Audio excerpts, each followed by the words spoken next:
कैसे हो आप सब। आशा करते हैं आप सब अच्छे होंगे। दोस्तों आज हम लोगों को पढ़ना है संसद। तो बिना देरी किए हुए हम लोग शुरू करते हैं।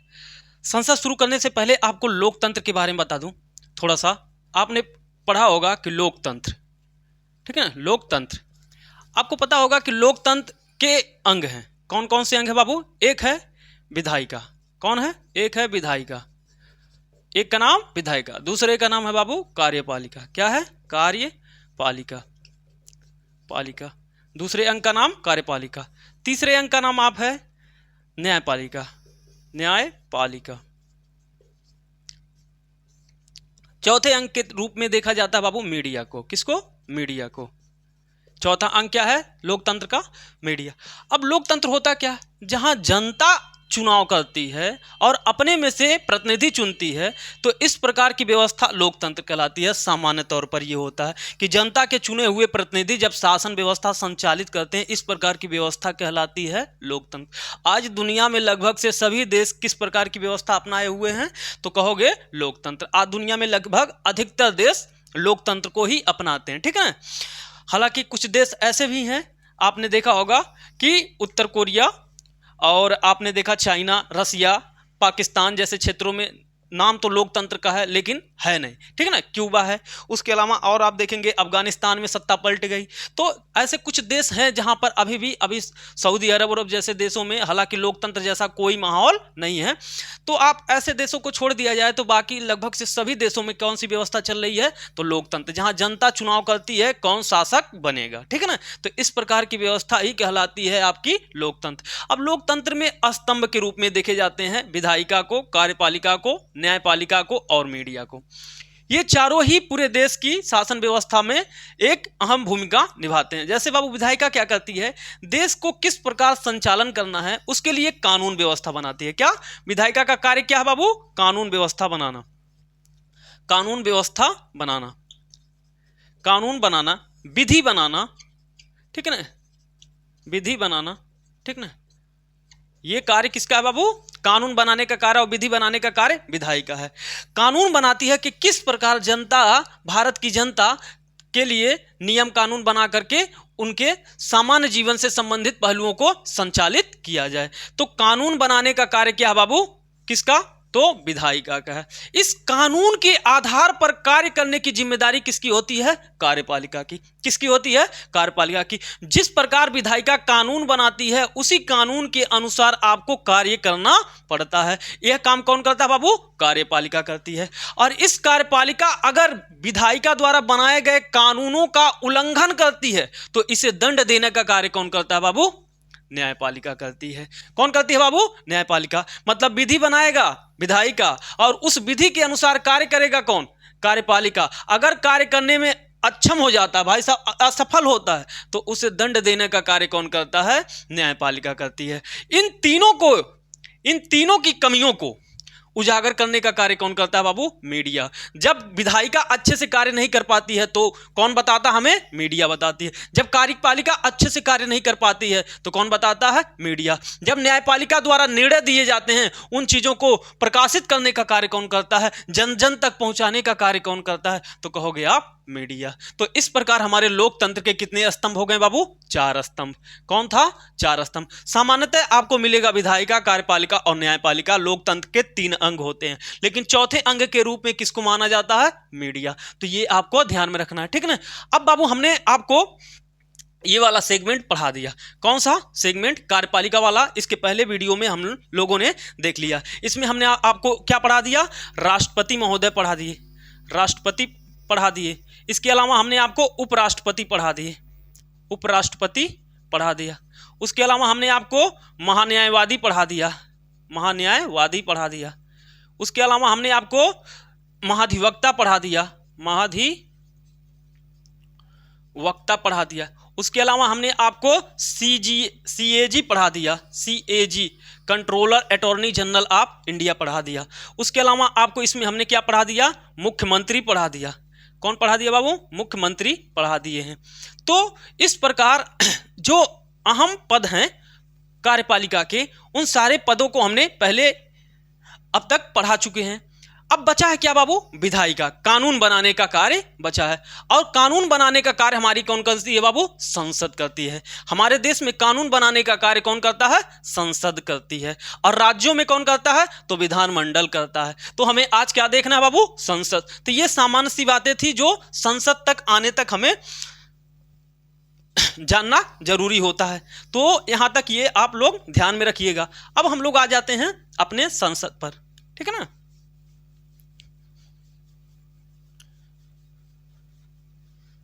आ जाते हैं संसद पर। अब देखो ध्यान से, देखो संसद पूछता है क्वेश्चन कि संसद के कितने अंग हैं, तो आपको बताना है बाबू 3 अंग है। कितने, लोकसभा, लोकसभा, लोकसभा, राज्यसभा, राज्यसभा,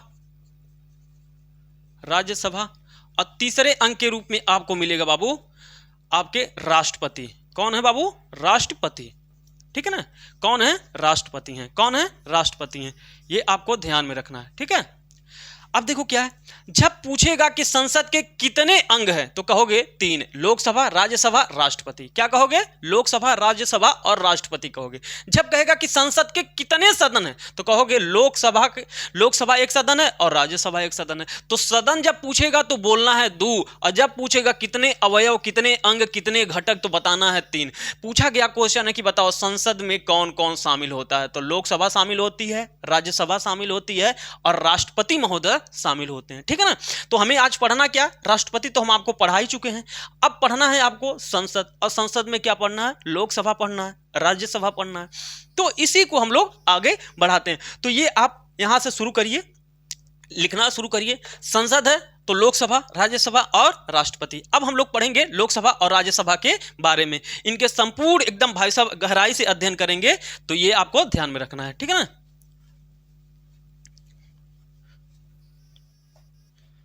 अब हम लोग शुरू करते हैं अपना प्रोग्राम।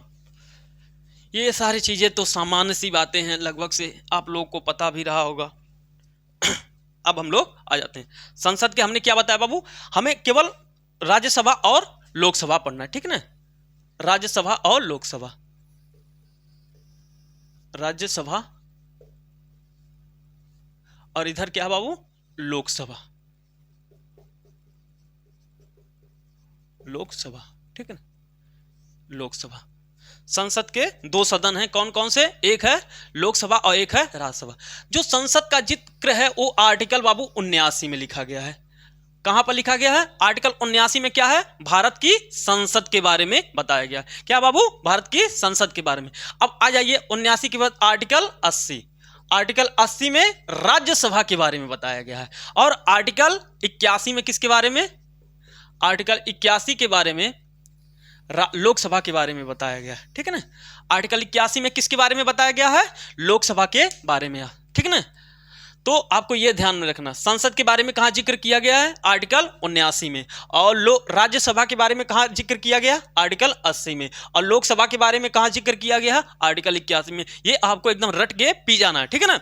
अब हम लोग एक एक करके इनमें से इनके सामान्य परिचय के बारे में देख लेते हैं। 10-12 पॉइंट इसके बारे में होगा राज्यसभा के बारे में भाई साहब, लेकिन एकदम जबरदस्त तरीके से, ठीक है ना। बिना देरी किए हुए हम लोग शुरू करते हैं। आपको पता है कि जो राज्यसभा है इसे कहते हैं बाबू क्या, इसे कहते हैं उच्च सदन। क्या कहते हैं, उच्च सदन। अभी सब समझ में आ जाएगा, बस आप लिखते चलिए। इसे कहते हैं उच्च सदन कहते हैं। इसे बुजुर्गों का सदन कहते हैं। किसे कहते हैं, इसे बुजुर्गों का सदन कहते हैं, ठीक है ना, सदन कहते हैं। इसे राज्यों का सदन कहते हैं, इसे राज्यों का सदन कहते हैं। आप लिखते हुए बस चलिए, अभी समझा देंगे। इसे राज्यों का सदन कहते हैं, ठीक है ना, इसे राज्यों का सदन कहते हैं। चौथा पॉइंट लिखिए बाबू, इसे राज्यों का सदन कहते हैं। इसमें और भी सारी चीजें हैं, इनके बारे में लिख लीजिए थोड़ा सा। राज्यों का सदन हो गया। इसे अस्थाई सदन कहते हैं, इसे अस्थाई सदन कहते हैं, अस्थाई सदन कहते हैं, इसे अस्थाई सदन कहते हैं। 5वां लिखो, यह कभी न भंग होने वाला सदन है। यह कभी ना भंग होने वाला सदन है, कभी ना भंग होने वाला सदन है, भंग होने वाला सदन है, ठीक है ना, कभी ना भंग होने वाला सदन है। 6वां लिखो, इसका कार्यकाल राज्यसभा, ऐसे पूरा लिखो नहीं तो गड़बड़ हो जाएगा। राज्यसभा का कार्यकाल, राज्यसभा का कार्यकाल राज्यसभा का कार्यकाल कितना होता है बाबू? अनिश्चितकालीन होता है, अनिश्चितकालीन, अभी समझाएंगे। अनिश्चितकालीन होता है, अनिश्चितकालीन है, ठीक है ना। राज्यसभा का कार्यकाल कितना है? अनिश्चितकालीन है। 7वां पॉइंट लिखो, राज्यसभा के सदस्यों का कार्यकाल, राज्यसभा के सदस्यों का कार्यकाल, सदस्यों का कार्यकाल कितना होता है? 6 वर्ष होता है। कितना बाबू? 6 वर्ष होता है, ठीक है ना, 6 वर्ष होता है। और लिखो 8वां लिखो, राज्यसभा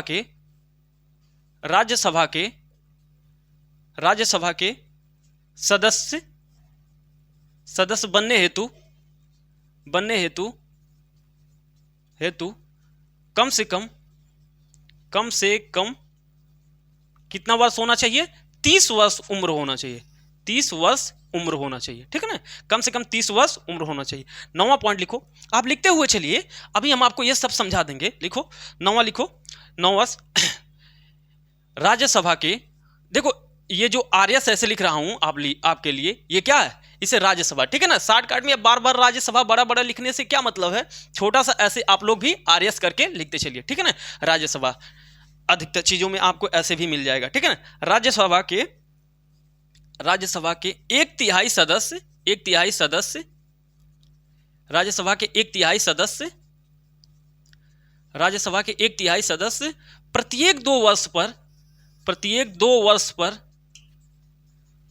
पर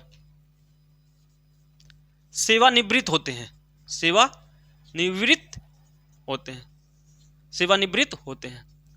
ठीक है।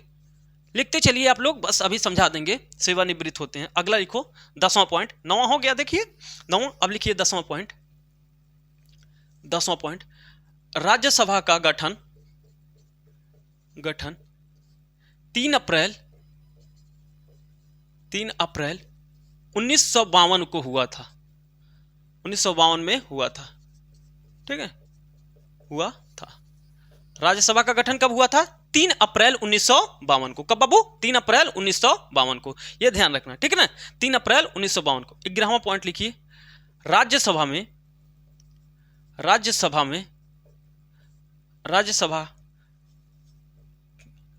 के पदेन सभापति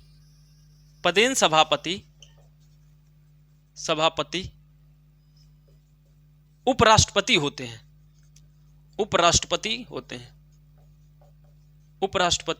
हैं, ठीक है ना। राज्यसभा के पदेन सभापति कौन होते हैं? उपराष्ट्रपति होते हैं, ठीक है ना, यह ध्यान रखना है। 12वां पॉइंट लिखो, राज्यसभा में सर्वाधिक सीटें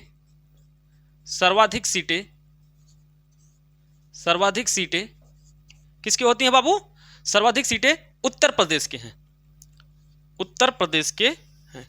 ठीक है। कितने हैं बाबू? तो कोष्टक में लिख लेना 31 सीटें हैं, ठीक है ना। राज्यसभा में कुल कितने सीटें हैं उत्तर प्रदेश के, ठीक है ना। यहां पर आपको उनके बारे में थोड़ा सा लिख लीजिए, राज्यसभा के सीटों का। देखिए उत्तर प्रदेश में सीटें कितनी हैं? राज्यसभा में 31 सीटें हैं। उसके बाद कौन है बाबू? महाराष्ट्र है, कितना है बाबू? उसके अलावा तमिलनाडु है, कितना है बाबू? उसके अलावा वेस्ट बंगाल और बिहार, ठीक है ना। इन सब के बारे में थोड़ा सा लिख लीजिए, कभी कभी पूछ लेता है क्रम, ठीक है ना।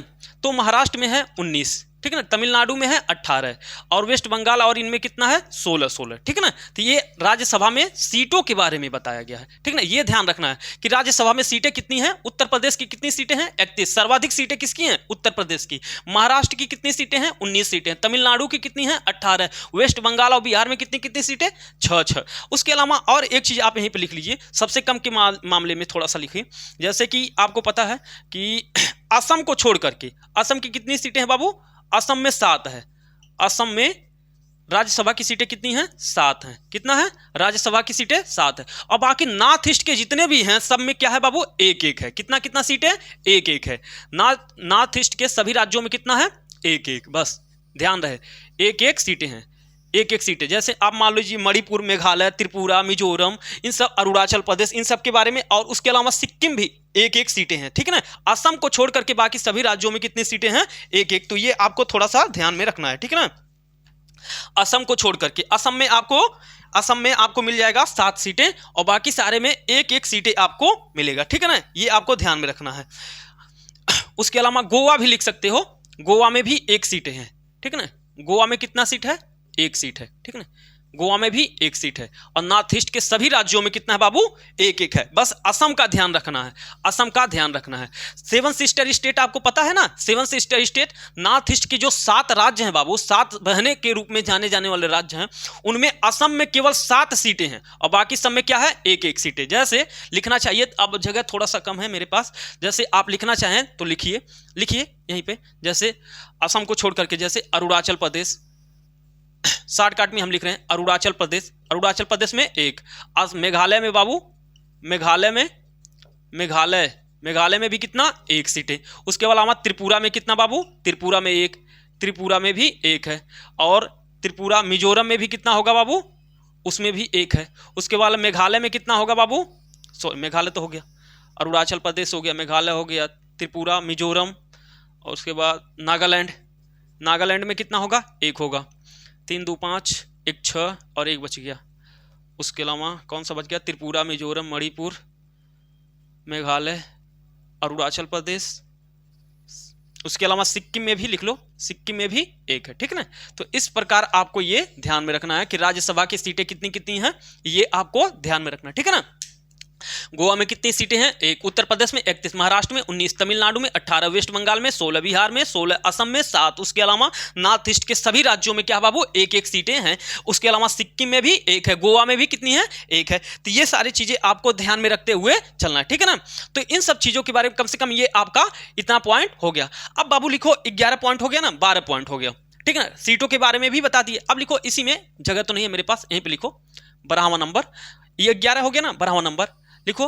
राज्यसभा का चुनाव अप्रत्यक्ष रूप से होता है। कैसे बाबू, अप्रत्यक्ष, अभी बताएंगे कैसे। अप्रत्यक्ष रूप से होता है, राज्यसभा के सदस्यों का चुनाव कैसे होता है, अप्रत्यक्ष रूप से होता है, ठीक है ना। दूसरा लिखो, अप्रत्यक्ष रूप में किस प्रणाली के द्वारा, लिखो एकल संक्रमणी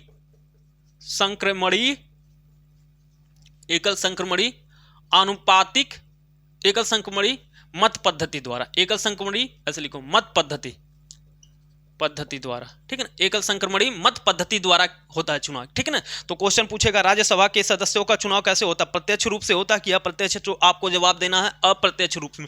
राज्यसभा के सदस्यों का चुनाव किस प्रणाली के द्वारा होता है, तो एकल संक्रमणी मत पद्धति के द्वारा होता है। तो ये आपको ध्यान में रखना है। इन सारी चीजों को आप 1 मिनट में लिख लीजिए, तब आपको समझाते हैं।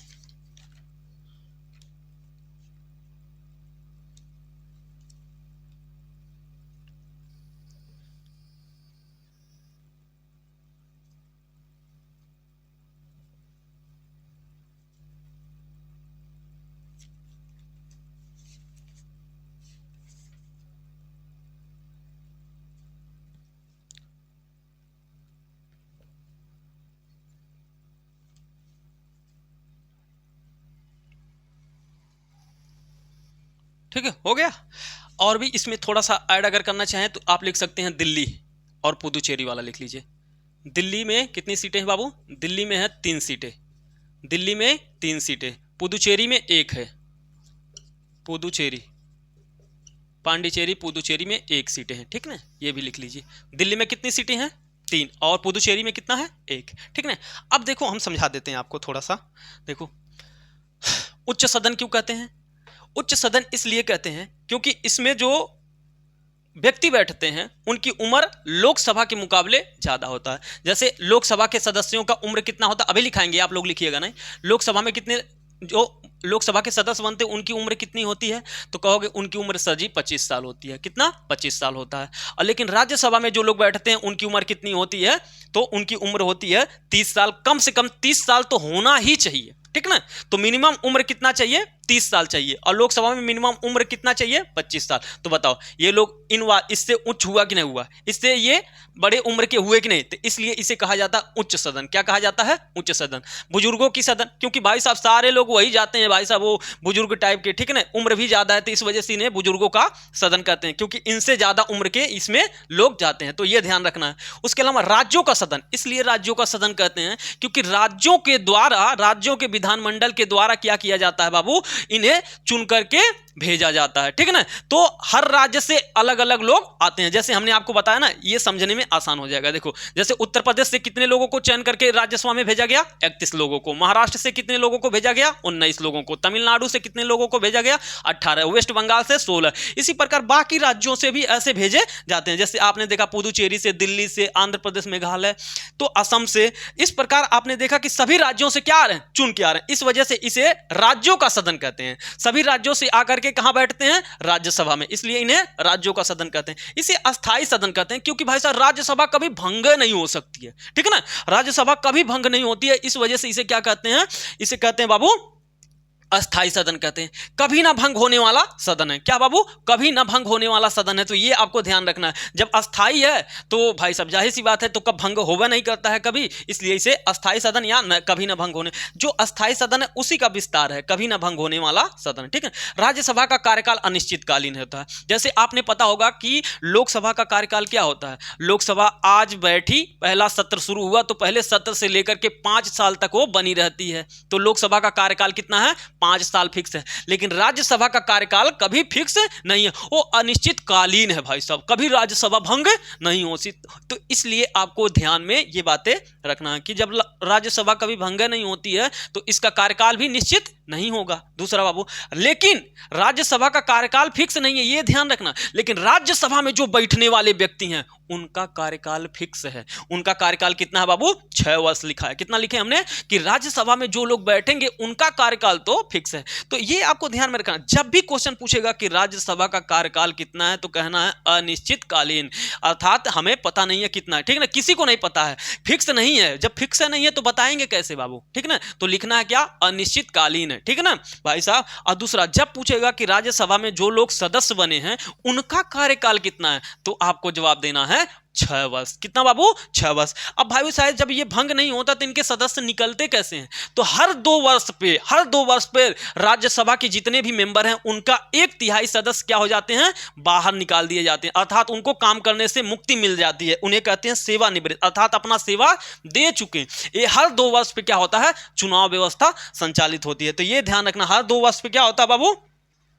हर 2 वर्ष पर 1/3 सदस्य क्या होते हैं? सेवानिवृत्त होते हैं। तो जो 1/3 जाएंगे वही 1/3 आएंगे, 1/3 जाएंगे 1/3 आएंगे, और इस प्रकार राज्यसभा सतत रूप से चलने वाली एक संस्था बन जाती है। समझ में आया? तो ये आपको ध्यान में रखना, जितने आएंगे उतने चले जाएंगे, 1/3 जाते हैं 1/3 आ जाते हैं प्रत्येक 2 वर्ष पर। इस प्रकार हमारी राज्यसभा कभी ना भंग होने वाली सदन बन जाती है। और दूसरा बाबू अगला है, देखोगे तो अप्रत्यक्ष चुनाव। देखो अप्रत्यक्ष चुनाव अभी समझ में आ जाएगा।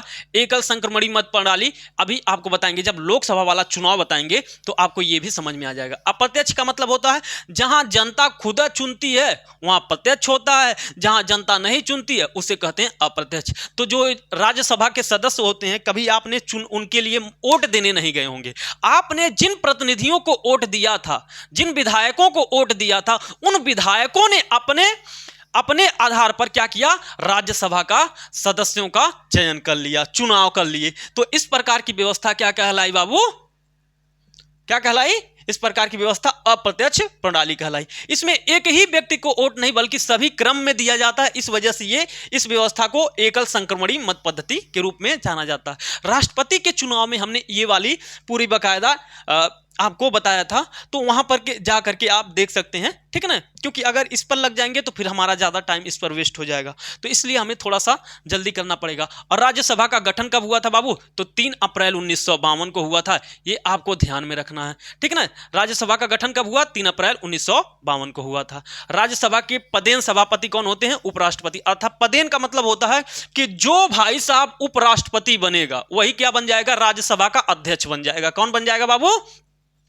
राज्यसभा का अध्यक्ष या सभापति बन जाएगा। समझ में आया? जो उपराष्ट्रपति का बनेगा वो अपने आप ही राज्यसभा का पदेन सभापति बन जाए। पदेन का मतलब होता ही यही है कि जैसे भाई साहब, जैसे एक मान लीजिए माता पिता होते हैं, माता पिता के बच्चे पैदा होते हैं, तो बेटा जो पैदा होता है, मान लीजिए बेटा या बेटी कोई भी पैदा हो, तो वह क्या हो जाता है? वारिस हो जाता है। अपने आप क्या बन जाता है? उस परिवार का अगला वारिस बन जाता है। ठीक उसी प्रकार भाई साहब जो उपराष्ट्रपति बनता है, ठीक उसी प्रकार वह क्या होता है? राज्यसभा का सभापति भी अपने आप ही बन जाता है। समझ में आया? तो पदेन का मतलब यही होता है कि जो उपराष्ट्रपति होगा वही राज्यसभा का सभापति भी होगा। अगला है बाबू उपराष्ट्रपति। अगला, राज्यसभा में सर्वाधिक सीटें, हमने आपको बता दिया कितनी सीटें? 31 सीटें उत्तर प्रदेश की हैं। सर्वाधिक सीटों वाला कौन सा है बाबू? उत्तर प्रदेश है। तो ये आपको ध्यान में रखते हुए चलना है, ठीक है ना।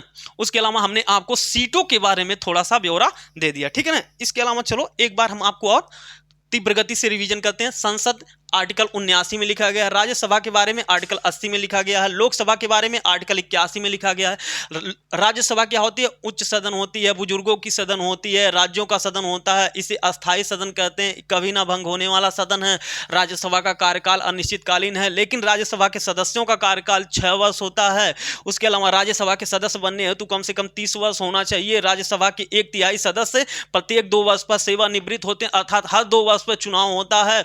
राज्यसभा का चुनाव अप्रत्यक्ष रूप से एकल संख्यमणि मत पद्धति द्वारा होता है। राज्यसभा का गठन 3 अप्रैल 1952 को हुआ था बाबू। राज्यसभा के पदेन सभापति उपराष्ट्रपति होते हैं, अर्थात 2 उपराष्ट्रपति होगा, वही भाई साहब क्या होगा? राज्यसभा का सभापति भी बनेगा। राज्यसभा में सर्वाधिक सीटें उत्तर प्रदेश की हैं जो 31 हैं। उसके अलावा भाई साहब उत्तर प्रदेश के अलावा कौन? महाराष्ट्र में 19 है, तमिलनाडु में 18 है, पश्चिम बंगाल और बिहार में 16 है, पुदुचेरी में 1 है, दिल्ली में 3 है। भाई साहब नॉर्थ ईस्ट के सभी राज्यों में 1-1 सीटें हैं, बस वहां पर असम में 7 सीटें हैं। ये आपको ध्यान में रखना है। तो इस प्रकार ये हो गया हमारा राज्यसभा के बारे में सामान्य सी परिचय हो गई, ठीक है ना। अब हम आएंगे किस पर? लोकसभा के बारे में। आप लोग क्या करिए, चाहे स्क्रीनशॉट ले लीजिए, चाहे आप लोग लिख चुके होंगे, क्योंकि एक एक चीज़ें आसानी से छोटे छोटे हैं, ऐसा तो है नहीं बहुत बड़ा है, ठीक है ना।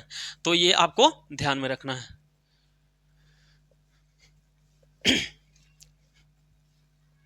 कोशिश किया करिए कि यहाँ पर जब हम पढ़ाएं तो आप लोग भी साथ साथ बोला करिए।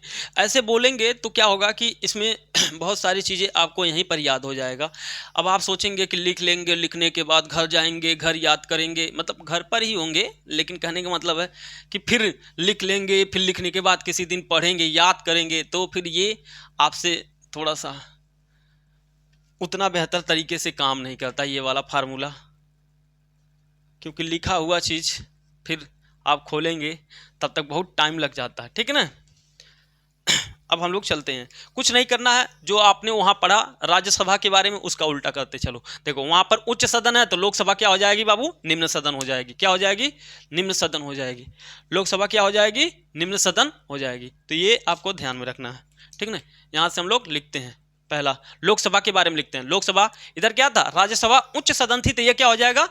राज्यसभा, लोकसभा निम्न सदन है, निम्न सदन है, ठीक है ना। राज्यसभा कैसी सदन है बाबू? निम्न सदन है। दूसरा बाबू ये क्या था? बुजुर्गों की सदन है, तो क्या हो जाएगी? युवाओं का सदन है, युवा सदन है, ठीक है ना, युवा सदन है, लिख लो। तीसरा इसमें राज्यों का सदन है, तो ये संघीय सदन है, या लिखो इसे और इसे लिखो लोकसभा निम्न सदन है, युवा सदन है। ये लिखो इसमें अस्थाई सदन है, तो ये लिखो अस्थाई सदन है, अस्थाई सदन है, यह अस्थाई सदन है, ठीक है ना, अस्थाई सदन है। चौथा लिखें, इसमें और कुछ है? कभी ना भंग होने वाली, यह भंग होने वाली सदन है, लिखो यह भंग होने वाली सदन है, होने वाली सदन है, ठीक है ना, भंग होने वाली सदन है, ये ध्यान देते चलना है, भंग होने वाली सदन है। पांचवा लिखो बाबू, राज्यसभा का कार्यकाल अनिश्चित था, भाई साहब अनिश्चितकालीन है, इसका कार्यकाल लिखो। लोकसभा का कार्यकाल प्रथम बैठक से 5 वर्ष तक होता है, 5 वर्ष तक होता है। कितना बाबू? 5 वर्ष तक होता है, ठीक है ना, 5 वर्ष तक छठ होता है, ठीक ना। ध्यान रहे कि लोकसभा का कार्यकाल कितना होता है? प्रथम बैठक से लेकर के 5 वर्ष तक होता है। दूसरा बाबू, लोकसभा के सदस्यों का कार्यकाल कितना होता है? लोकसभा के जो सांसद बन के जाते हैं उनका कार्यकाल कितना होता है? लिखो लोकसभा के सदस्यों का कार्यकाल, सदस्यों का कार्यकाल, लोकसभा के सदस्यों का कार्यकाल कितना होता है? 5 वर्ष होता है।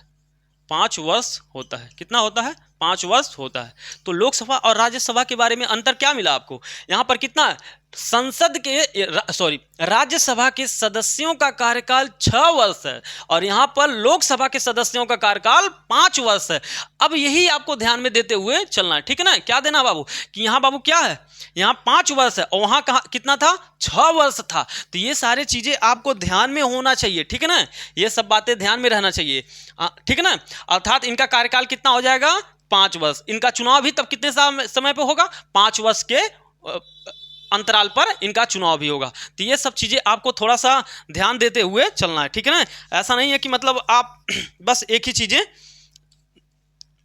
देना, ठीक ना? इसके अलावा इसमें और लिख सकते हैं 6ठे 7वें पॉइंट के रूप में, इसे लोकप्रिय सदन भी कहते हैं। लिखो, इसे लोकप्रिय सदन, लोकप्रिय सदन भी कहते हैं। इसके अलावा 8वां लिखो, इसे जनता का सदन कहते हैं। इसे जनता का सदन कहते हैं। अभी बताते हैं, जनता का सदन कहते हैं। जनता का सदन इसे लोकप्रिय सदन और जनता का सदन इसलिए कहते हैं क्योंकि इसमें प्रत्यक्ष चुनाव होता है और जनता खुद वोट देती है। तो बताओ, हम अपने सांसद और विधायकों को वोट देते हैं कि नहीं देते हैं? तो हम अपने सांसद और विधायकों को वोट देते हैं। तो जो सांसद होते हैं वो क्या होते हैं? जनता के चुने हुए प्रतिनिधि होते हैं, ठीक है ना? तो ये ध्यान रखना है, जनता के चुने हुए प्रतिनिधि होते हैं। इसलिए क्या, इन्हें जनता का सदन और लोकप्रिय सदन कहते हैं क्योंकि पूरे भारत के लोग इनको चुनते हैं, ठीक है ना? और लिखो, इनका चुनाव प्रत्यक्ष रूप से होता है। लिखो, इनका चुनाव प्रत्यक्ष रूप से होता है। प्रत्यक्ष रूप से होता है, ठीक है? अगला 10वां पॉइंट लिखो बाबू।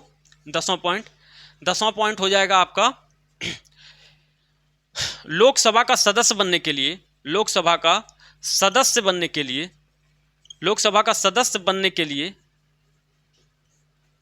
लिए कितना उम्र होना चाहिए? 25 वर्ष होना चाहिए। कितना? 25 वर्ष का होना चाहिए। समझ में आया? अब देखो क्या है, इनका लोकसभा का सदस्य बनने के लिए 25 वर्ष का उम्र होना चाहिए। और वहां पर कितना था? 30 वर्ष था। कितना था बाबू? 30 वर्ष था। तो यही चीज हम आपको बता रहे थे कि ये क्या है, हमसे बड़े हुए, मतलब राज्यसभा के लोग बड़े हुए ना लोकसभा से, इसलिए इन्हें भाई साहब क्या उच्च सदन कहते हैं और इसे क्या कहते हैं? निम्न सदन कहते हैं। तो ये सब चीजें ध्यान में देना चलना, ठीक ना? इसे लोकप्रिय सदन कहते हैं, ठीक ना? ये सब आपको ध्यान देते हुए चलना। जनता का सदन है, इनका चुनाव प्रत्यक्ष रूप से होता है। लोकसभा का सदस्य बनने के लिए कितना उम्र होना चाहिए बाबू? 25 साल उम्र होना चाहिए। तो इसमें लगभग से सामान्य चीजें आपकी थी। लिख लो, इसका गठन भी अभी तो बचा है, ठीक ना? 10वां के बाद लिखो 11वां पॉइंट, ठीक है? 11वां पॉइंट लिखो, इसका गठन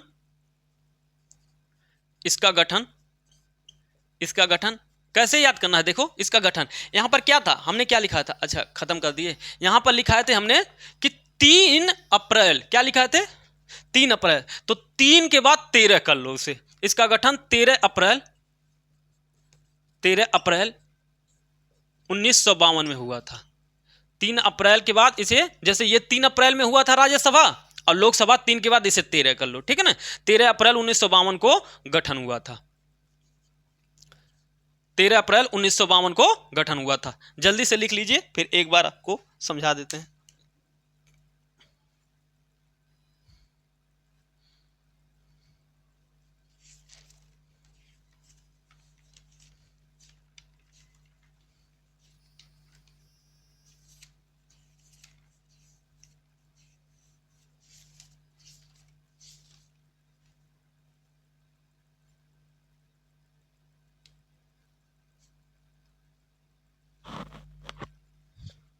अब अगर आपसे पूछे लोकसभा में सर्वाधिक सीटें किसकी हैं, तो आप कहोगे, लिख लो यहीं पर, लोकसभा की सर्वाधिक सीटें, ये तो पता ही होगा आपको। किसका बाबू? उत्तर प्रदेश का। किसका? उत्तर प्रदेश का। कितना सीट है बाबू? 80 सीटें हैं, ठीक है ना? तो आपसे एक बात साफ हुआ कि लोकसभा में 80 सीटें और राज्यसभा में 31 सीटों के साथ उत्तर प्रदेश राज्यसभा सीटें और लोकसभा सीटों में सर्वाधिक है, ठीक है ना? तो ये आपको ध्यान में रखना है, लोकसभा सीटों में सर्वाधिक है। उसके अलावा लिखो महाराष्ट्र है, सबसे पहले कौन आता है? उत्तर प्रदेश, उसके बाद महाराष्ट्र आता है, उसके बाद बाबू लिखो महाराष्ट्र के बाद आपका आता है बंगाल आता है, उसके बाद बंगाल, वेस्ट बंगाल, ठीक है ना, वेस्ट बंगाल। अब इन तीनों के बारे में थोड़ा थोड़ा लिख लो। उत्तर प्रदेश का तो आपको बताई दी 80 सीटें, इसका 42 सीटें, कितना बाबू? 42 सीटें, सॉरी महाराष्ट्र का 48 सीटें और वेस्ट बंगाल का 42 सीटें, ठीक है ना। ये आप लोग लिख लीजिए, ठीक है ना, ये आपको ध्यान में रखना, ऊपर के 3 क्रम वाले आपको ध्यान रखना है, ठीक है ना, ये सब आपको ध्यान देते हुए चलना है, ठीक है। तो ये सर्वाधिक सीटों वाले उत्तर प्रदेश होगा, उसके बाद महाराष्ट्र में 48 सीटें हैं, वेस्ट बंगाल में 42 सीटें हैं, तो ये सब आपको ध्यान में देते हुए चलना है। फिर एक बार आपको हम बताते हैं, लोकसभा का आर्टिकल 81 में लिखा है, लोकसभा के बारे में आर्टिकल 81 में लिखा गया है, लोकसभा निम्न सदन है, युवाओं का सदन है, अस्थायी सदन है, भंग होने वाली सदन, अर्थात इसे भंग किया जा सकता है राष्ट्रपति के द्वारा। लोकसभा का कार्यकाल प्रथम बैठक से 5 वर्ष तक होता है, लोकसभा के सदस्यों का कार्यकाल 5 वर्ष होता है भाई साहब। यह लोकप्रिय सदन है, यह जनता का सदन है, इसका चुनाव प्रत्यक्ष रूप से होता है और गुप्त मतदान के द्वारा होता है। लोकसभा का सदस्य बनने के लिए 25 वर्ष का होना चाहिए। इसका गठन 13 अप्रैल 1952 को हुआ था। इस प्रकार लोकसभा की सामान्य सी बातें हमने आपको बता दिया। उसके अलावा लोकसभा की सर्वाधिक सीटें उत्तर प्रदेश में हैं जो 80 हैं, उसके अलावा महाराष्ट्र में 48 है, उसके बाद वेस्ट बंगाल में 42 है, उसके अलावा आप देखोगे तो बिहार में 40 है, ठीक है ना। तो ये सारी आपको बातें ध्यान में रखना है। अब हम लोग चलेंगे लोकसभा की संरचना के बारे में और राज्यसभा की संरचना के बारे में, कितनी सीटें हैं, किस प्रकार की सीटें इनके बंटवारा किया गया, ठीक है ना। तो ये सब आप ध्यान में देते हुए चलेंगे, ठीक है ना। आप लोगों ने ये सब नोट कर लिया होगा।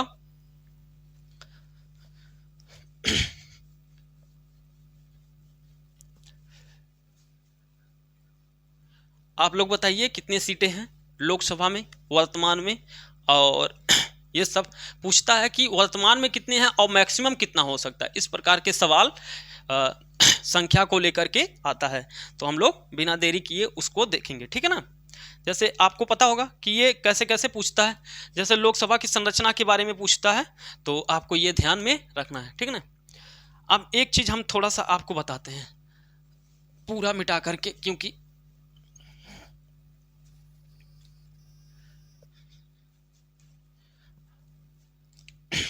जैसे आपको पता कि हमारी विधायिका का नाम क्या है, हमारी विधायिका, ठीक है, विधायिका, हमारी विधायिका का नाम क्या है बाबू? संसद है। कौन है? क्या है? संसद।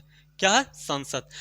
पहले संसद, जो आज लोकसभा और राज्यसभा आप देख रहे हो, पहले लोकसभा और राज्यसभा नहीं हुआ करता था। पहले इसका नाम 1954 से पहले कुछ और था, तो उसे हम लोग देखते हैं। 1954 से पहले लोकसभा को किसी और नाम से जाना जाता था और राज्यसभा को किसी और नाम से जाना जाता था। तो क्वेश्चन पूछा गया कि लोकसभा का नाम पहले क्या था और राज्यसभा का पहले नाम क्या था, तो उसे हम लोग देखते हैं। देखो, लोकसभा का पहले नाम क्या था बाबू? सॉरी, संसद के 2 भाग थे तब भी और आज भी। तो पहले लोकसभा को क्या कहते थे और राज्यसभा को क्या कहते थे, वो देख लेते हैं। पहले संसद के 2 भाग थे, जिसका नाम क्या था बाबू? एक का नाम था राज्य परिषद। क्या नाम था बाबू? राज्य परिषद, जिसे काउंसिल ऑफ स्टेट कहते थे। क्या कहते थे?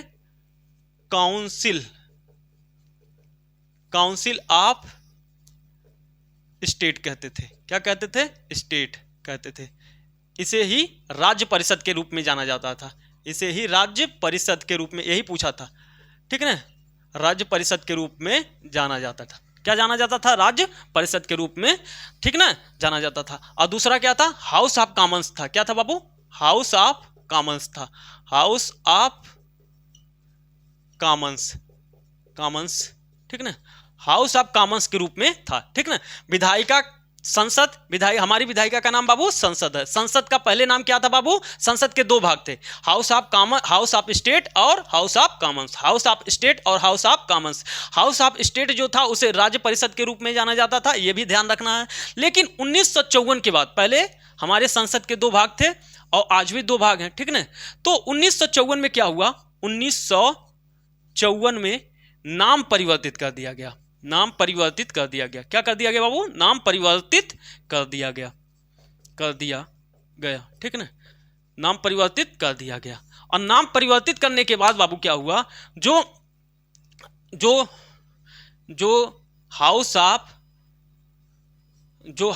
थोड़ा सा जगह और चाहिए, नहीं तो नीचे,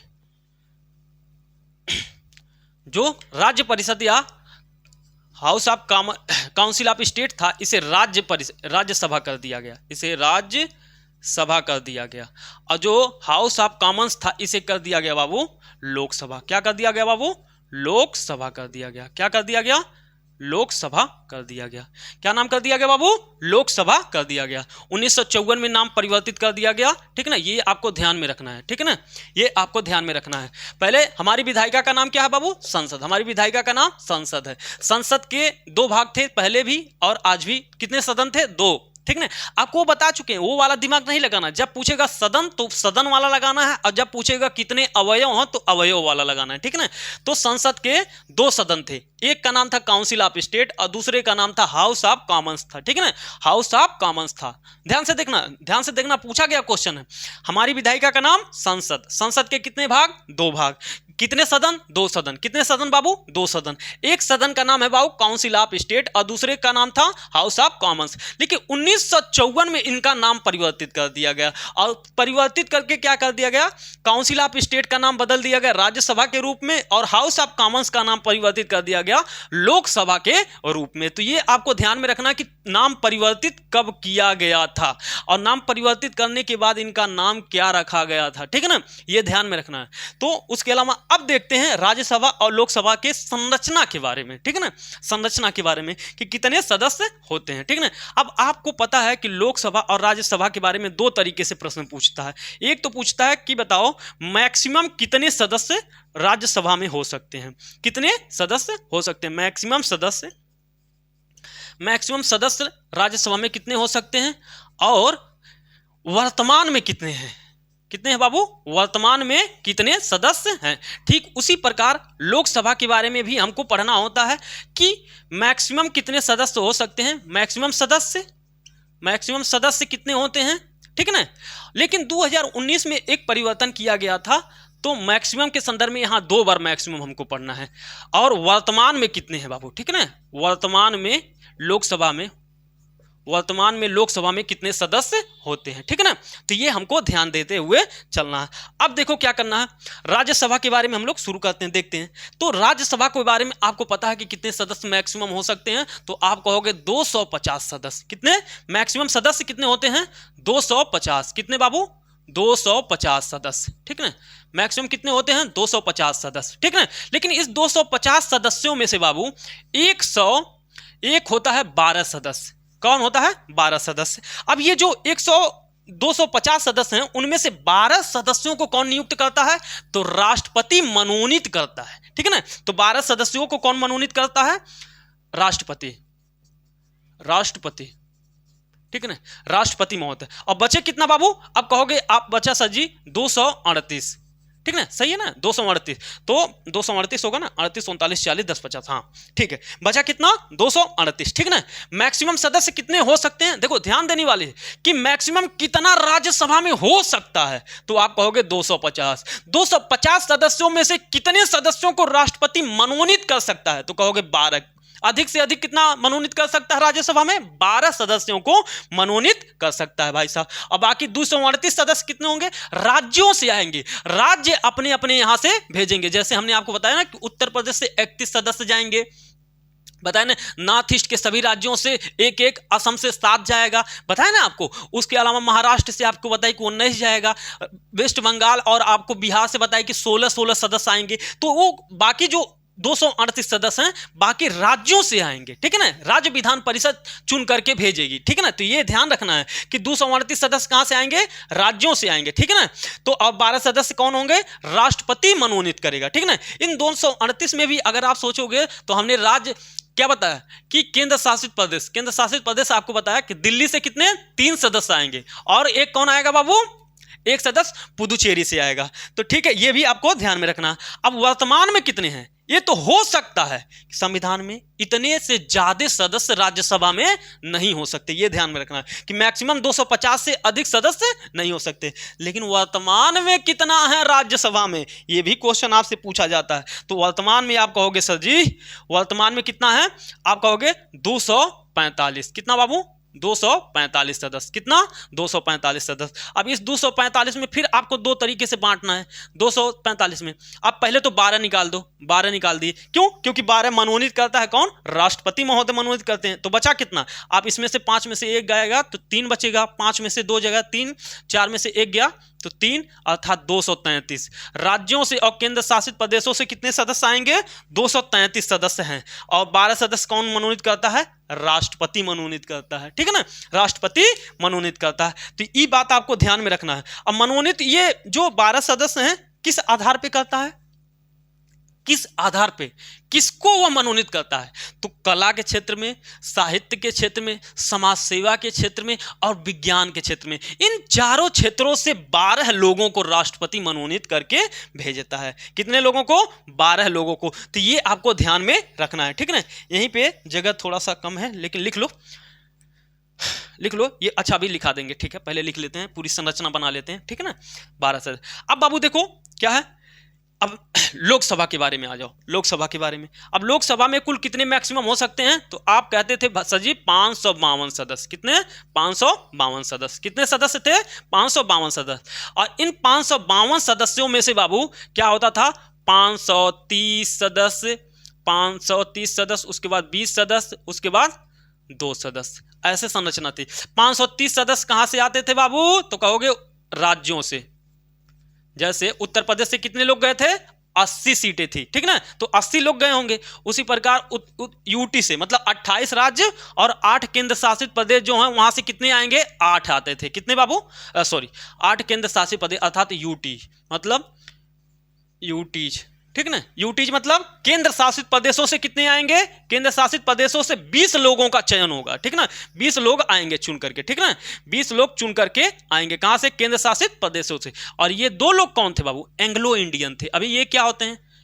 एंग्लो इंडियन। अभी बताते हैं एंग्लो इंडियन कौन होते हैं। ठीक है ना, एंग्लो इंडियन। तो इस प्रकार पहले था। कब बाबू? पहले 2019 से पहले। तो पहले क्या था बाबू? लोकसभा में कुल कितने सदस्य होते थे?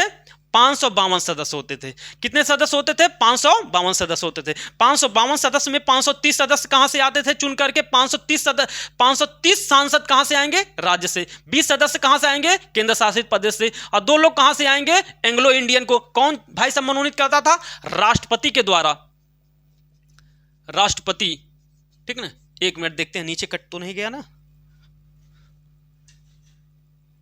राष्ट्रपति नहीं, ठीक है, ठीक, हमें लगा नीचे कट रहा है।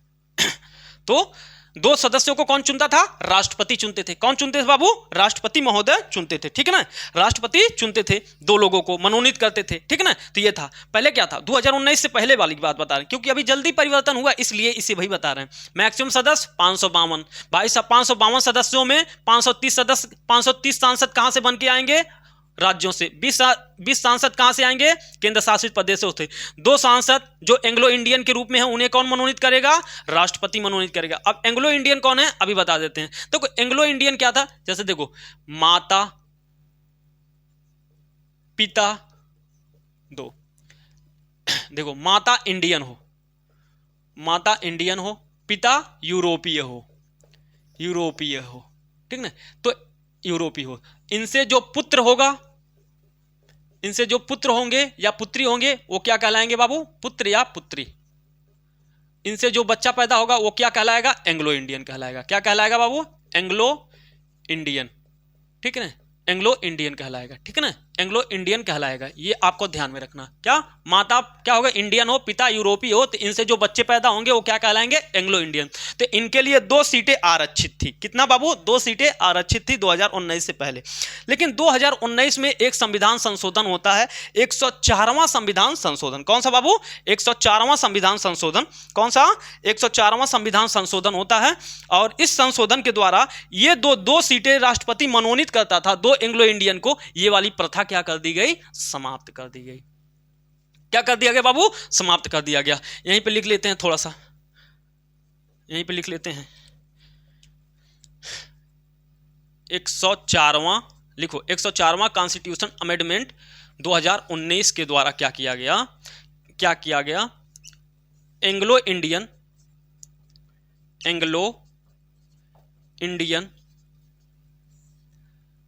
को मनोनीत करने की प्रथा समाप्त कर दिया गया। कर दिया गया। कौन मनोनीत करता था बाबू? तो कहोगे राष्ट्रपति करता था। ठीक है ना, राष्ट्रपति करता था। ठीक है ना, राष्ट्रपति करता था। अब जब ये खत्म हो गया 2, तो अब कितना मैक्सिमम होगा? तो जाहिर सी बात है 2 खत्म हो गया तो 550 हुआ कि नहीं हुआ? हाँ, तो 550 हुआ कि नहीं हुआ? तो लिखो अब मैक्सिमम कितना है। अब मैक्सिमम लिखो कितना है। मैक्सिमम वर्तमान में मैक्सिमम कितना है? तो कहोगे 550। 550 कितना है बाबू? वर्तमान में मैक्सिमम कितना है? 550। तो 550 होगा 530 क्या हो जाएगा? 530 हो जाएगा। 530 क्या हो जाएगा? राज्यों से आएंगे। और भाई साहब 20 कहां से आएंगे? यूटीज से। ठीक है ना, यूटीज से, अर्थात केंद्र शासित प्रदेशों से कितने लोग आएंगे? 20 लोग, और 30 लोग राज्यों से। तो अब आपसे पूछे कि बताओ वर्तमान समय में एंग्लो इंडियन को मनोनीत करने की प्रथा चल रही है कि समाप्त हो गई? तो कहोगे समाप्त हो गई। किस संविधान संशोधन के द्वारा? तो कहोगे 104वें संविधान संशोधन के द्वारा भाई साहब एंग्लो इंडियन को मनोनीत करने की प्रथा समाप्त कर दी गई। तो ये आपको ध्यान में रखना है। ठीक है ना, 104वें संविधान संशोधन के द्वारा क्या कर दिया गया? एंग्लो इंडियन को मनोनीत करने की प्रथा समाप्त कर दी गई। कौन मनोनीत करता था बाबू? भारत के राष्ट्रपति करते थे। तो वर्तमान में लोकसभा में कितने सीटें मैक्सिमम हो सकती हैं? तो कहोगे 550। 550 सीटों में 530 सांसद कहां से आएंगे? राज्य से। और 20 सांसद कहां से आएंगे? केंद्र शासित प्रदेश से। लेकिन वर्तमान में कितना है ये भी देख लेते हैं हम लोग। वर्तमान में कितना है?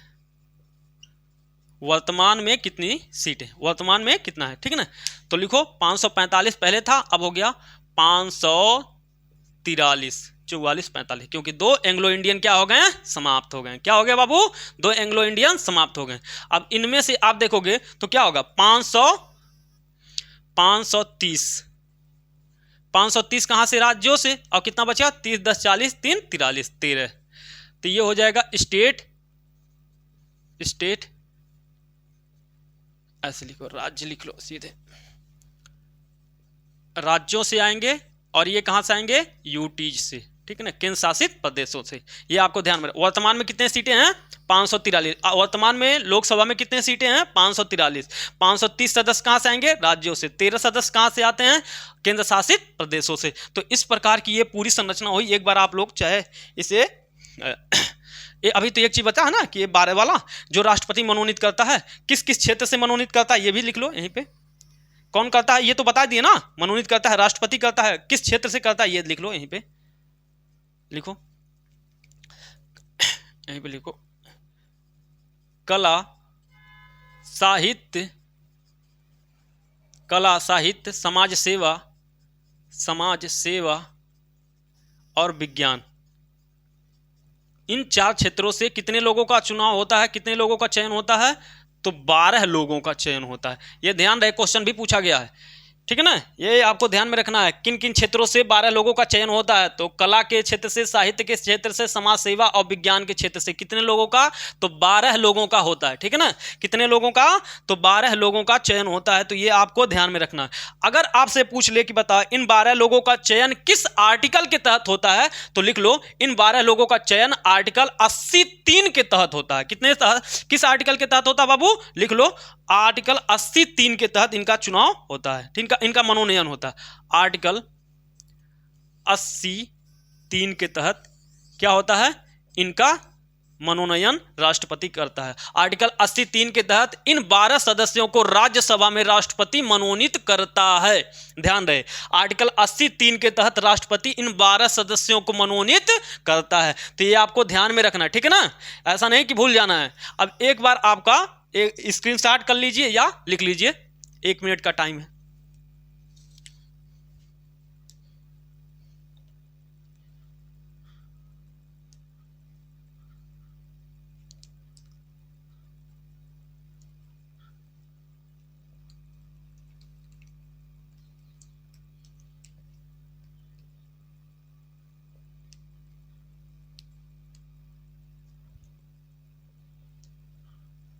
ठीक है, हो गया।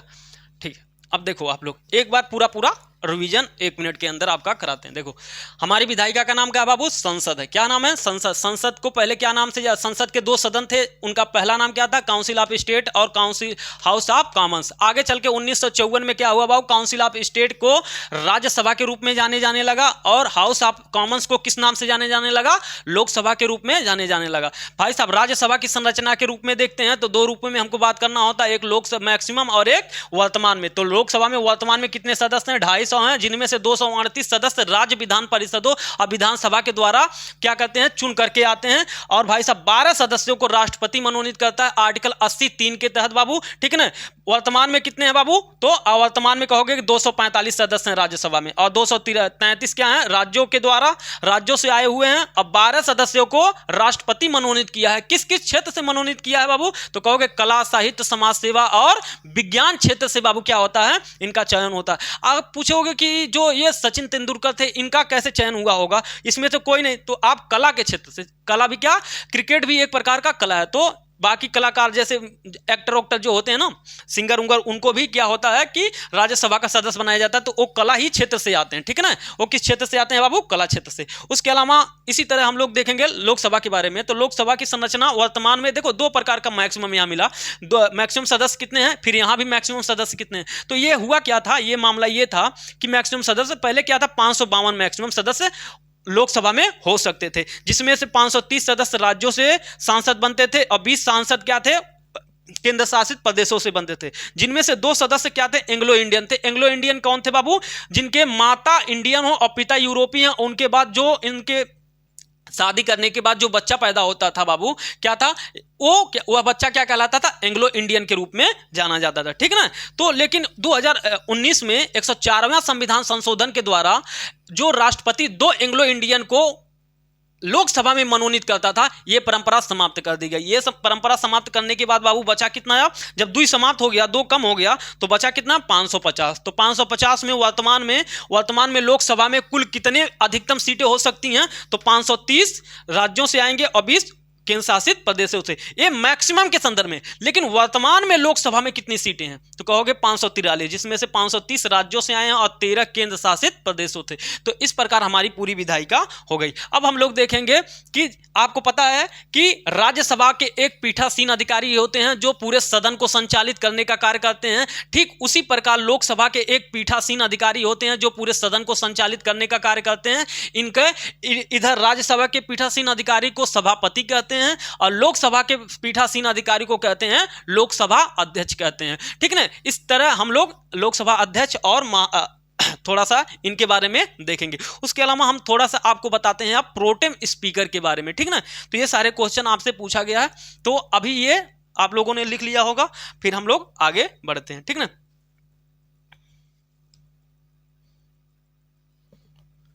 ये आप लिख लिए होंगे कि मतलब ये 12 वाला, ठीक है ना, कला और साहित्य वाला, और आर्टिकल 80(3) के तहत ही इन 12 लोगों को मनोनीत करता है राष्ट्रपति। ये सब चीजें आप ध्यान में रखना है, ठीक है ना, भूलना नहीं है।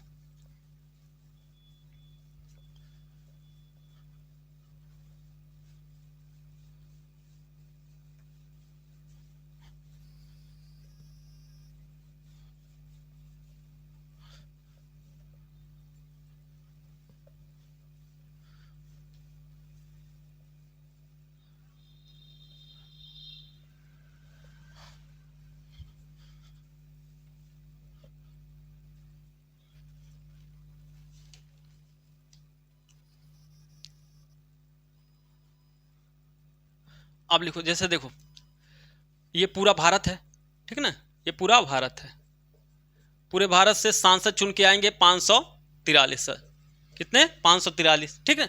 अब ये 543 सांसद क्या जाएंगे बाबू? लोकसभा में। कहां पर? लोकसभा में। लोकसभा में बैठेंगे भाई साहब, कुर्सी लगी हुई है, लोकसभा में कुर्सी लगी है लोकसभा। तो जाहिर सी बात, जब ये चुन के आएंगे बाबू तो इनको शपथ दिलाना होता है, शपथ दिलाना होता है ना। तो एक शपथ दिलाने के लिए एक व्यक्ति को नियुक्त किया जाता है जिसे कहते हैं प्रोटेम स्पीकर। क्या कहते हैं बाबू? Pro tem speaker. क्या कहते हैं? प्रोटेम स्पीकर कहते हैं, ठीक है ना, प्रोटेम स्पीकर कहते हैं। जब शपथ दिला दिया जाएगा उसके साथ ही इसके इस सदन को चलाने के लिए एक अध्यक्ष की जरूरत होती है। इस पूरे सदन को चलाने के लिए क्या होता है बाबू, एक अध्यक्ष की जरूरत होती है। क्या होती है, एक अध्यक्ष की जरूरत होती है, जिसे कहते हैं लोकसभा अध्यक्ष। क्या कहते हैं बाबू, लोकसभा अध्यक्ष कहते हैं। क्या कहते हैं, लोकसभा अध्यक्ष कहते हैं। देखो ध्यान से, पूरे भारत से 543, वो तो 545 552 आप समझना, बस हम आपको ध्यान में रखने कि पूरे भारत से कितना 543 सांसद चुनकर आ गए, ठीक है ना, चुनाव लड़े, जीत कर आ गए। कहां बैठेंगे बाबू, लोकसभा में। कहां बैठेंगे, लोकसभा में बैठेंगे। कहां पर, लोकसभा में, ठीक है। अब ये लोकसभा में बैठेंगे, तो लोकसभा में बैठेंगे तो भाई साहब जाहिर सी बात है, उतने सारे लोग, उन सबको गाइड करने के लिए, नियम कानून से काम करने के लिए एक व्यक्ति को चुना जाता है। पहला नंबर तो इनको शपथ दिलाने के लिए प्रोटेम स्पीकर को चुना जाता है। अब प्रोटेम स्पीकर क्या करता है, अध्यक्ष के चुनाव कार्य को संचालित करता है, ठीक है ना। तो इस प्रकार पूरे सदन को मर्यादित रखने के लिए, कानूनी तरीके से संचालित करने के लिए एक अध्यक्ष होता है। सदन को चलाने के लिए एक अध्यक्ष चुना जाता है, जिसे कहते हैं लोकसभा अध्यक्ष। तो इसी में से हमें पहले प्रोटेम स्पीकर पढ़ लेते हैं, फिर लोकसभा अध्यक्ष के बारे में पढ़ लेते हैं, ठीक है ना। तो समझ में आ गया हो गया प्रोटेम स्पीकर, और अभी जब लिखाएंगे तो समझ में आ जाएगा। तो हेडिंग डालिए आप लोग, प्रोटेम स्पीकर। सबसे पहले डालिए प्रोटेम स्पीकर।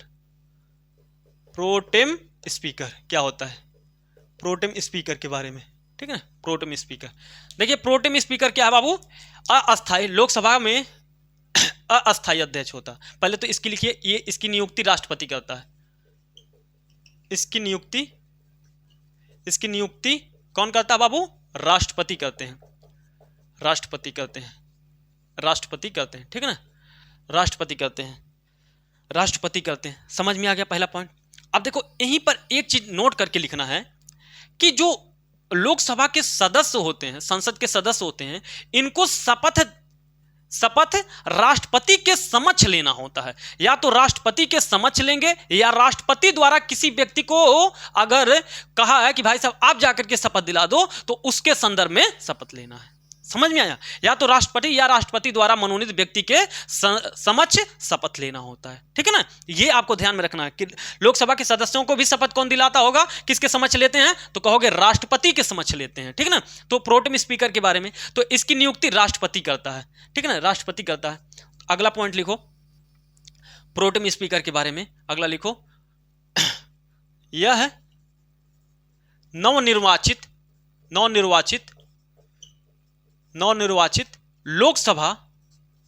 लोकसभा के सदस्यों को शपथ दिलाने का कार्य करता है, ठीक है ना। शपथ दिलाने का कार्य कौन कर रहा है, ध्यान रहे, शपथ किसके समक्ष लेंगे, तो राष्ट्रपति के समक्ष लेंगे। लेकिन भाई साहब शपथ दिलाने में सहायता कौन करता है, प्रोटेम स्पीकर। भाई साहब कहे ना कि राष्ट्रपति जिसे मनोनीत करे, ठीक है ना। तो क्या होता है, यह नवनिर्वाचित लोकसभा के सदस्यों के शपथ दिलाने का कार्य करता है, और लोकसभा के अध्यक्ष के चुनाव कार्य संचालित करता है, ठीक है, करता है। और यह इतना काम करता है। अब देखो, जैसे देखो ध्यान से देखना थोड़ा सा प्रोटेम स्पीकर, जैसे मान लो कि इसमें लोकसभा के 543 सदस्य आ गए, तो इन सदस्यों को क्या करना है, शपथ दिलाना है। क्या करना है, शपथ दिलाना है। क्या करना है, शपथ दिलाना है। और इनमें से एक को अध्यक्ष चुनना है। क्या करना है, एक अध्यक्ष चुनना है। ये दो कार्य करने के लिए प्रोटेम स्पीकर चुना जाता है। प्रोटेम स्पीकर चुना जाता है। कौन चुनता है बाबू, प्रोटेम स्पीकर नियुक्त किया जाता है। कौन करता है, राष्ट्रपति करते हैं।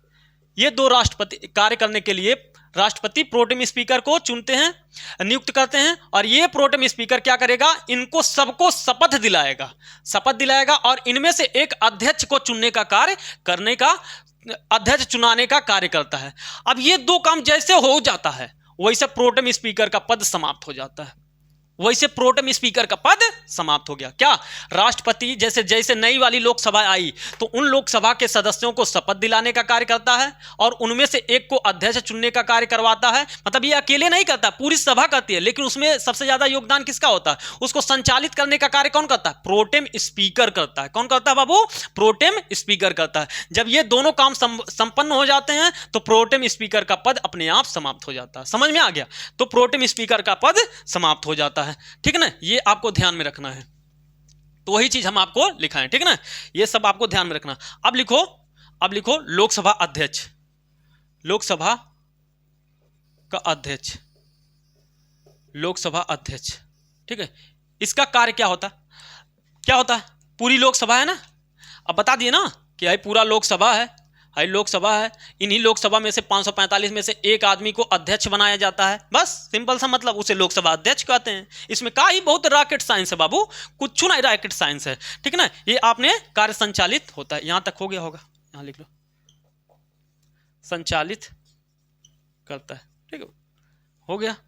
अब देखो लोकसभा, इसके बारे में लिखो, लोकसभा अध्यक्ष के बारे में लिखो। ये क्या करता है? ये लोकसभा के सदन का संचालन करता है, सदन का संचालन करता है, संचालन करता है। ठीक है ना, लोकसभा के सदन का संचालन करता है। ठीक है ना, यह ध्यान में रखना है कि लोकसभा के सदन का संचालन कौन करता है बाबू? लोकसभा अध्यक्ष करता है। उसके अलावा लिखो इसका और कौन सा कार्य है? संयुक्त अधिवेशन, पढ़ाएंगे आगे। संयुक्त अधिवेशन, संयुक्त अधिवेशन की अध्यक्षता करता है, संयुक्त अधिवेशन की अध्यक्षता करता है, अध्यक्षता करता है।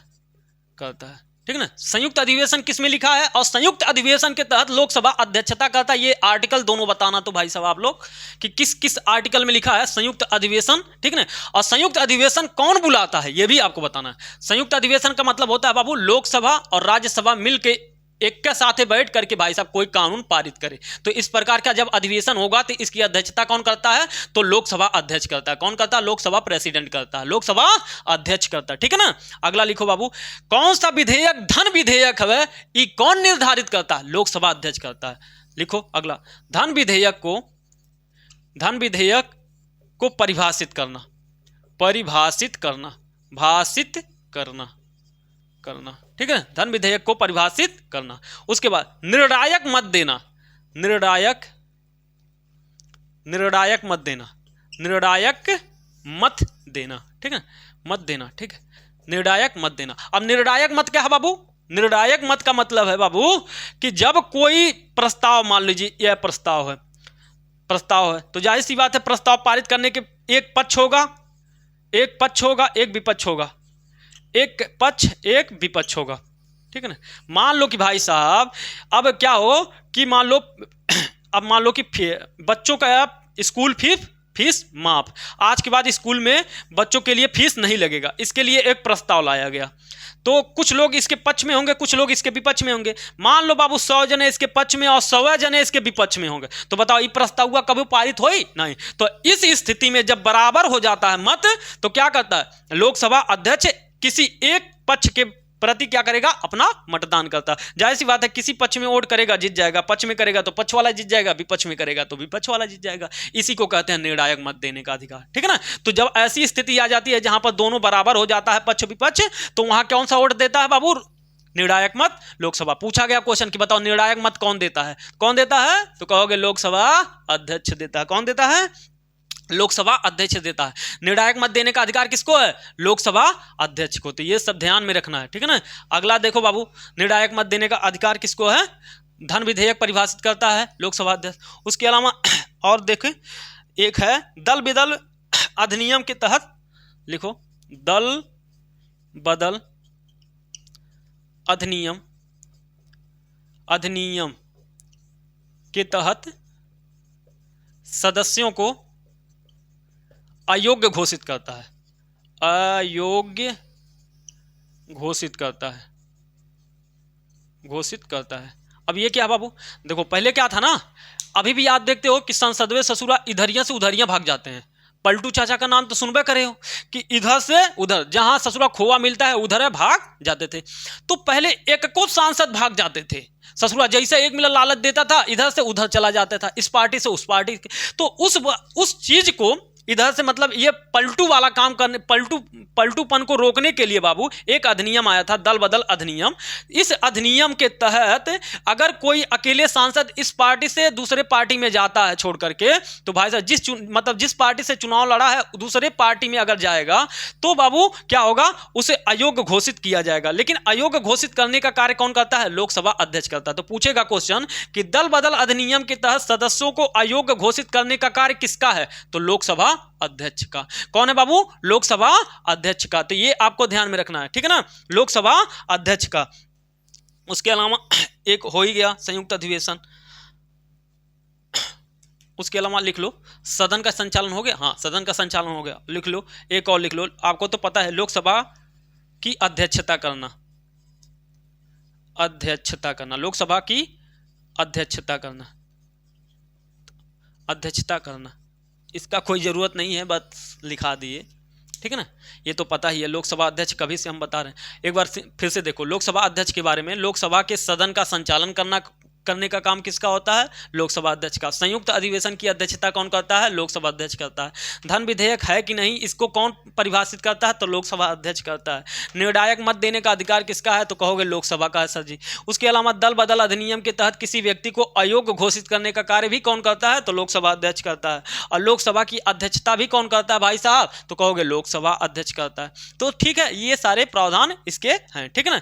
अब इसके अलावा एक छोटा सा और रह गया है कि लोकसभा के पहले अध्यक्ष कौन थे, लोकसभा के अंतिम अध्यक्ष कौन है, ठीक है ना। ये सारी चीजें हम लोग देख लेते हैं। वर्तमान में कौन है ये आप लोग कमेंट करके बताइएगा, वर्तमान में कौन है, ठीक है ना। लोकसभा के पहला, लोकसभा के प्रथम अध्यक्ष, प्रथम अध्यक्ष कौन थे? लोकसभा के प्रथम अध्यक्ष कौन थे? पहला पॉइंट। दूसरा पॉइंट, लोकसभा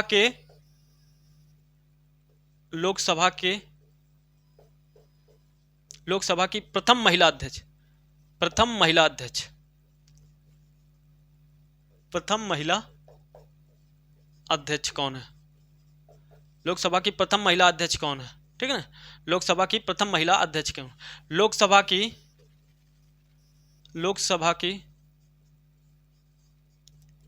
लोकसभा की अगला है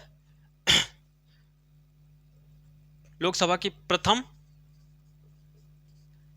अनुसूचित जनजाति एसटी, अनुसूचित जनजाति एसटी मतलब ध्यान दीजिएगा, एसटी अध्यक्ष कौन है? अध्यक्ष कौन थे, ठीक है ना। चौथा पॉइंट लिखो, चौथा पॉइंट, लोकसभा के सबसे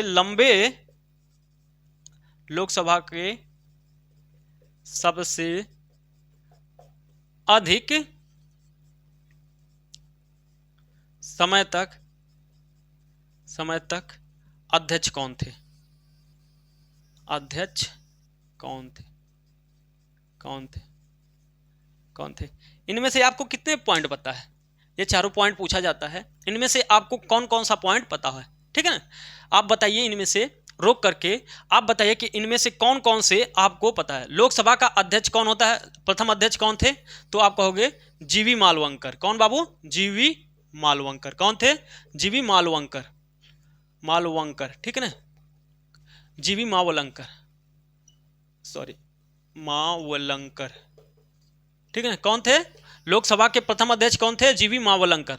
लोकसभा की प्रथम महिला अध्यक्ष तो कहोगे मीरा कुमार, कौन थे बाबू?